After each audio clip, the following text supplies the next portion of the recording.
during the Cold War. And obviously we don't want to analogize that too much because we're in a different world now. We are in a, some would say unipolar, some would say increasingly multipolar world. But in addition to trade and diaspora and other reasons that are behind the relationship, I thought it was useful to tease out a couple of the findings from that book that really, I think, help explain why the U.S.-India relationship has taken off as it has.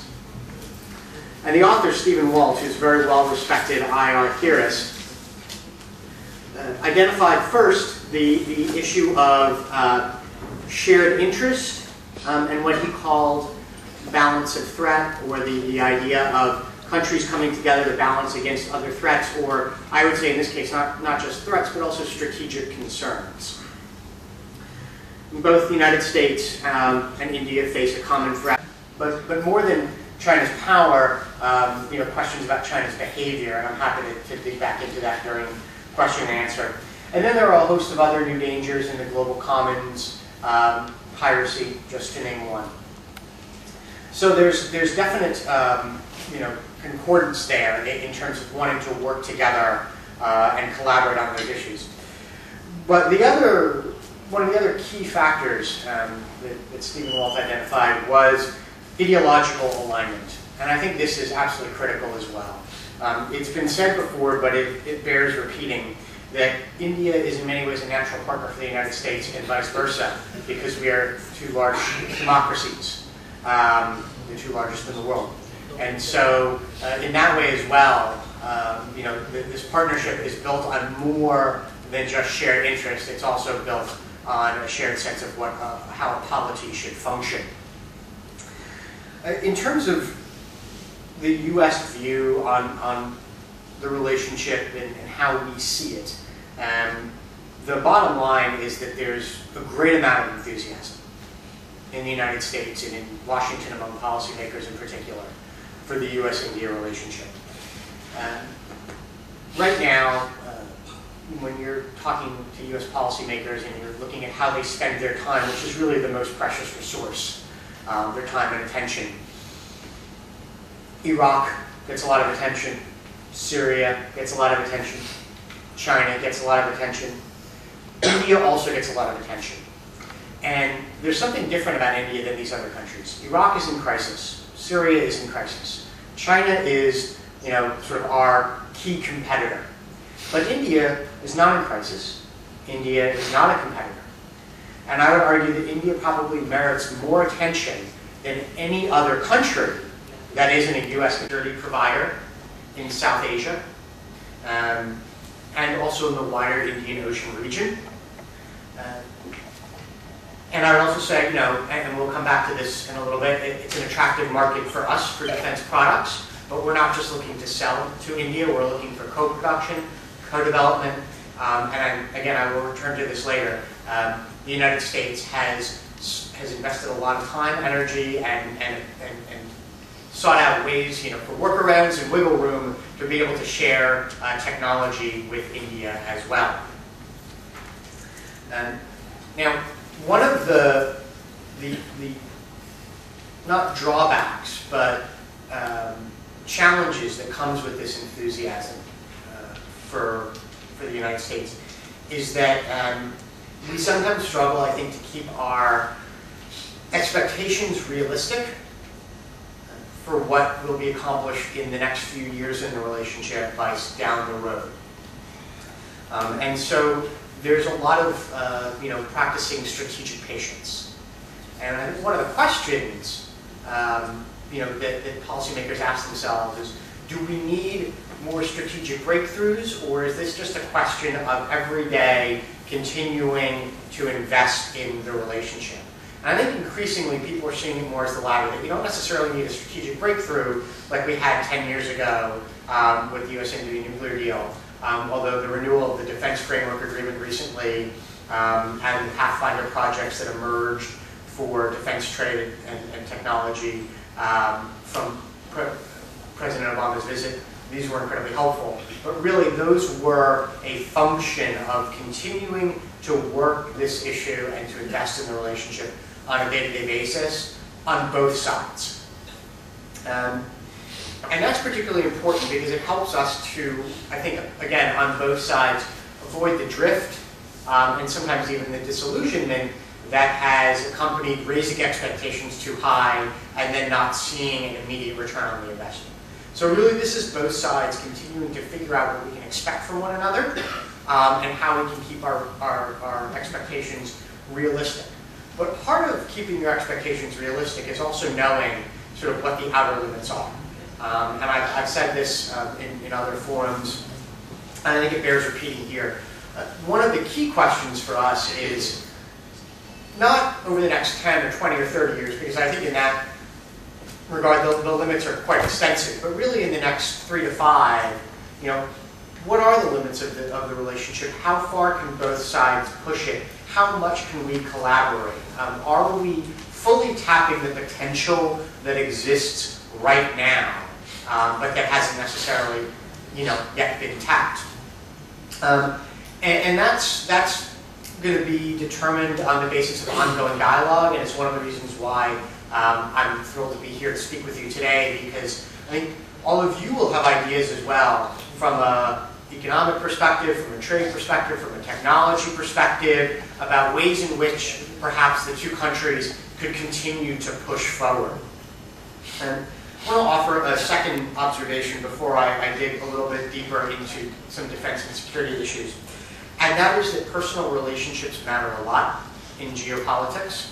And I think US policymakers and India watchers in the United States recognize that this is especially true with Prime Minister Modi, who by all accounts keeps his own counsel and has a small group of advisors. And so the Obama-Modi relationship is seen as incredibly important.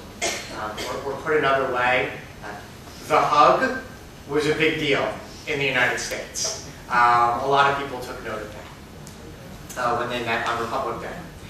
And those types of events are very important for optics. They're also very important because they can act as a motive force. One of the things that policymakers on both sides want to have before a major visit are what we call deliverables.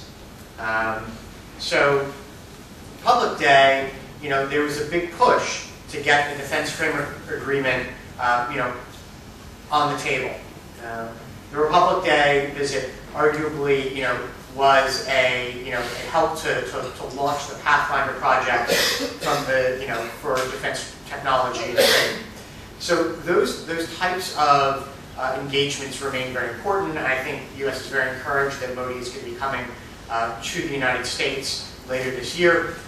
Would benefit from cooking a little bit longer, and also, you know, I think we want to make sure that there's not fatigue on either end, and that we continue to calibrate accordingly in terms of those high-level visits. I do want to note on the bureaucracy that people that I've spoken to who have worked the India account inside the U.S. government for quite a bit longer than I did, you know, have noted a change in the last year in terms of responsiveness, openness, follow-up on issues. And that's not a criticism of how things were done in the past. It's simply to say that I think, you know, people are increasingly encouraged about the way business is being done now, but a lot of challenges remain between our bureaucracies, very different strategic cultures, you know, organized in different ways, and so overcoming those challenges is going to take time and continued engagement. Let me turn now to just a couple facets of the security and defense relationship, and I'll end up by talking about defense technology and trade initiative. But I want to start with South Asia. As I said earlier, the U.S. increasingly looks to India as a net security provider in South Asia and the greater Indian Ocean region. And I want to give a couple of examples of this. We've gone from worrying about the Indian footprint in Afghanistan being too big to wanting the Indian footprint in Afghanistan to be as big as India feels that it is capable of it being. And that's a significant change. The U.S. has tried to be, I think, sensitive about India's near abroad, engaging with Bangladesh, the Maldives, and since the change of government, Sri Lanka as well, but doing so in a way that again, is sensitive to Indian concerns. And I will say that one of the things that I think, again, people in the United States have been heartened by is the increased focus that Prime Minister Modi brought to the smaller South Asian countries. You know, investing what seems to be time and energy. And I think all of this is important, and I think the counterterrorism piece is particularly important because it's in our own immediate interests, because we want to continue to build the relationship and build credibility. But it's also important, and this is critical, so I want to stress this, because we don't want to see a crisis that hurts India's rise. And I can tell you that when we look sort of at grander strategy, that's an issue that does come up. Is we don't want a crisis in this part of the world because A, it would distract us from things we're trying to do in the Middle East and East Asia and Southeast Asia, but B, because we really do understand the value of India's rise regionally and globally, and we understand that a potential crisis with Pakistan could harm that rise. Very, very briefly, military exercises have underpinned the defense relationship for a long time, alongside trade. The complexity of those exercises has increased over the last 10 years. If there was a point of frustration for the United States on military exercises, it revolved around Japan's inclusion in Malabar. I think most people are probably familiar with the Malabar exercise. Japan's inclusion in Malabar this year is particularly welcome because it's taking place in Indian waters. So this is, again, signs of progress and things that are, I think, very encouraging to the United States. Now on defense trade, this is really been the piece that underpins the relationship. 10 years ago, the United States and India barely conducted any defense trade. Over the last few years, the U.S. has signed approximately $10 billion worth in defense sales to India. Heavy attack and heavy lift, helicopter capabilities, naval rotary anti-submarine warfare platforms, long-range maritime patrol aircraft. There's discussion about advanced munitions and other sophisticated weaponry. And all of this is important for India's security. It's also important from a trade perspective.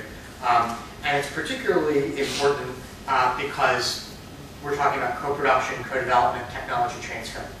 Before I come to those, let me just briefly say that several events, I think, have reinforced the positive sense of defense cooperation. And those were on display recently in terms of India's role as a net security provider in the Indian Ocean region with direct benefit to third countries. And I'll cite two examples.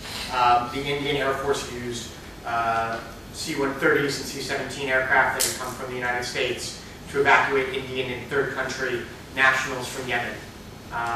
That's precisely the type of involvement that the U.S. finds very encouraging.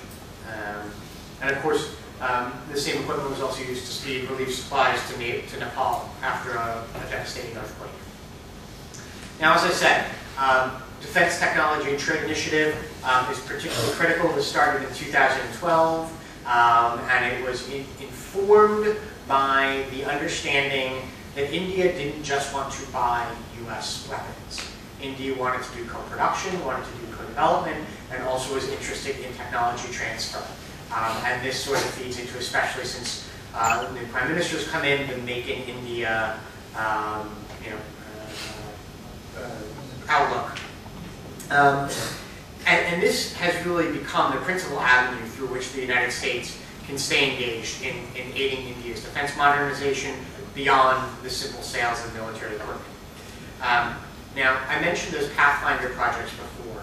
I thought, and I wrote at the time of Republic Day, that these projects for joint development and production were a big deal. And they're a big deal for a couple of reasons. And I want to use a couple of those projects to illustrate my point. The next generation Raven unmanned aerial vehicles. Now, there's discussion about whether or not the Army is going to want the Raven or whether they're going to want a next-gen unmanned aerial vehicle. Fine. We'll come in a minute to some of the hurdles that exist. I think the bigger issue is that this was an opportunity for co-production and co-development, and so it meant access to the Indian marketplace for a system that was going to be produced repeatedly over the long term. And that's especially important because if you want U.S. private sector to invest here, then there has to be a return on investment. And so this was going to be a real opportunity for that return on investment. And this is becoming increasingly important, I would note, because whereas in the past, a lot of the the cutting-edge research and everything else that was coming out in the defense space in the United States came from government-sponsored research. Increasingly, it's coming from the private sector. And so access to those sophisticated systems means you have to have access to the private sector. And again, to build the industrial base here takes foreign investment. So, the Raven was seen as very important in that regard because it was a way of getting U.S. private enterprise excited about investing here in India.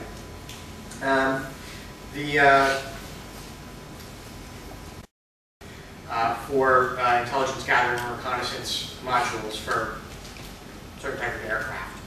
That doesn't sound very sexy, right? Rolling stuff on and off of a plane. But it would have made India's existing and planned fleet a lot more versatile by enabling the use of C-130 military transport planes for different purposes, including surveillance. And the agreement that was mooted at the time also involved knowledge sharing on systems integration. And that's what separates a good industrial base from a great industrial base. So again, this wasn't just about providing a good. There was something else involved in there. In this case, it was that knowledge sharing piece.